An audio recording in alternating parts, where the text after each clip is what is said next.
নমস্কাৰ ফোনখি টাইমৰ সমূহ দৰ্শকক স্বাগতম জনাইছোঁ। এফালে মানুহৰ মাজত কৰোনা আৰু বানপানী গৰাখহনীয়াৰ আতংক আৰু আনফালে কৃষকৰ পথাৰত পোকৰ তাণ্ডৱ। কদম কছাৰী আৰু বধাকাৰ মাজত থকা মাগনি পথাৰত প্ৰায় ৮০% সজাল ধৰা ৰোৱা পোকৰ তাণ্ডৱত এফালৰ পৰা ক্ৰমান্বয়ে ৰঙা পৰি আহিছে। চাওক আমাৰ এই বিশেষ প্ৰতিবেদন। আমি এতিয়া উপস্থিত আছো লখিমপুৰ জিলাৰ কদম কছাৰী আৰু বাধাকৰাৰ মাজৰ এই প্ৰকাণ্ড পথাৰখনত। এই প্ৰকাণ্ড পথাৰখনৰ নাম হৈছে মাগনি পথাৰ। এই মাগনি পথাৰখনত বাৰিষাৰ সময়ত কৃষকসকলে খেতি কৰি যোৱাৰ পিছত এই সজাল ধৰিছে।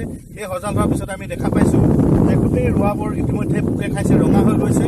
এতিয়া আমি যদি ক'বলৈ বাধ্য হওঁ, কৃষকসকলে যেনেধৰণে আশা কৰি এই পথাৰখনত খেতি কৰিছে, কিন্তু তাৰ সমান্তৰালকৈ আমি দেখা পোৱা গৈছে যে কৃষকসকলৰ যিখিনি আশা, সেই আশাখিনি কোনো কাৰণতে পূৰণ নহয়। যিহেতু গোটেই পথাৰখনত ইয়াতে এখন ডাঙৰ প্ৰকাণ্ড পথাৰ, এই প্ৰকাণ্ড পথাৰখনত সম্পূৰ্ণৰূপে প্ৰায় 80% ৰোৱা প্ৰায় পোকে খাই শেষ কৰিছে।